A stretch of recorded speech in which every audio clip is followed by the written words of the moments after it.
Questions were raised this week about why former U.S. President Donald Trump chose not to attend an upcoming international summit. Critics argue his absence reflects more than scheduling issues. It highlights deeper shifts taking place in global power and diplomacy. Some political analysts describe Trump's decision as symbolic of a wider frustration within U.S. leadership. The argument is that the United States is struggling to adjust to a world where it is no longer the uncontested center of global authority. According to this view, Trump does not want to appear as one leader among many. Instead, he prefers a world in which the United States dominates decision-making. When that dominance is challenged, critics say, Washington reacts defensively rather than cooperatively. Brazilian President Luiz Inácio Lula da Silva recently summarized this sentiment by saying the world does not need an emperor. His comment reflected growing resistance among emerging powers to unilateral leadership and pressure tactics. At the center of this global shift is China. China is often portrayed in U.S. political discourse as a major threat. However, historians point out that China's long civilization tells a more complex story. With more than 4,000 years of recorded history, China has been a unified state for much of that time, maintaining continuity through governance, culture, and statecraft. Unlike Europe, which spent centuries engaged in near-constant warfare between neighboring states, China historically experienced long periods of unity and internal stability. While it did fragment at times, it did not regularly pursue aggressive expansion against its neighbors. For example, China did not invade Japan over the course of nearly 1,000 years, despite having greater power for much of that period. The only attempted invasions of Japan from the Asian mainland occurred when China itself was under Mongol rule, not during periods of Chinese sovereignty. Similarly, China did not repeatedly invade Korea, nor did it engage in constant regional warfare. A major conflict with Vietnam occurred more than 6 centuries ago, followed by a brief border conflict in 1979 that lasted only 1 month. In contrast, critics argue that Western imperial powers followed a very different pattern. Britain, during its imperial era, frequently used military force across the globe. The United States, since becoming a global power, has rarely gone long without military involvement abroad. This contrast fuels what some analysts describe as a psychological struggle in Washington, a fear of losing dominance rather than facing an actual security threat. China, according to these analysts, has not engaged in a major war for more than 4 decades, yet it is portrayed as a primary enemy.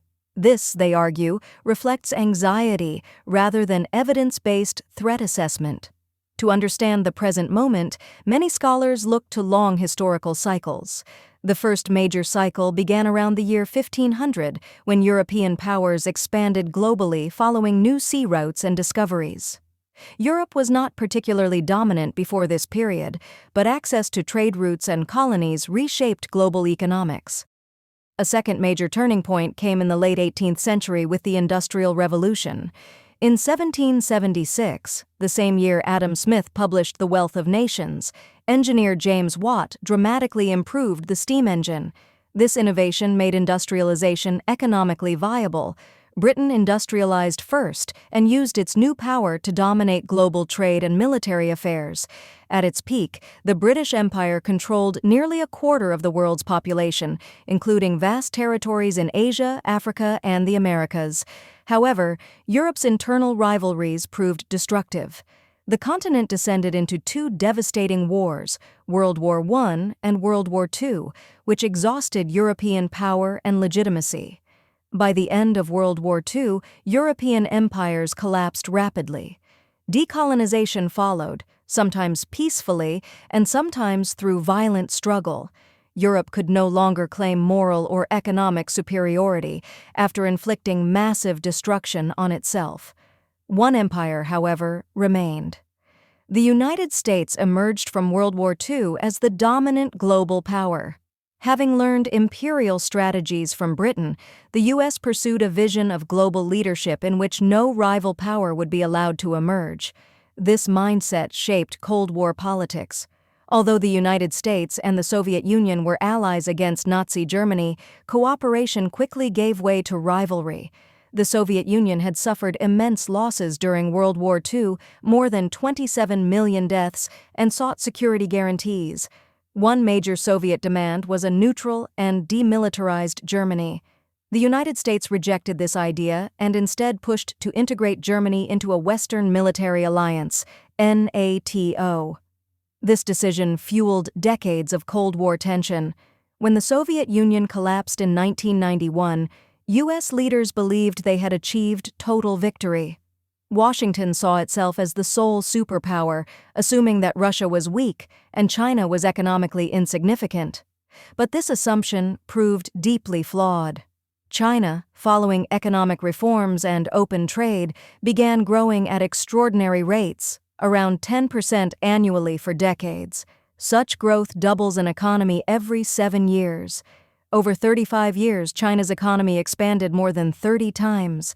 Today, China rivals, and in some measures surpasses, the United States economically and industrially. It leads in manufacturing, infrastructure, and several advanced technologies. Electric vehicles, renewable energy systems, and industrial supply chains increasingly rely on Chinese production. Even American companies depend heavily on Chinese manufacturing capacity. This transformation marks the end of another global cycle, the decline of Western imperial dominance. The British imperial age ended in 1945. Analysts argue that the U.S. imperial age is now drawing to a close. This does not mean the United States is powerless.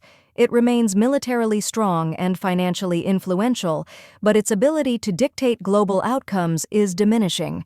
The U.S. still exerts influence through global financial institutions like the International Monetary Fund and the World Bank, both headquartered within walking distance of the White House.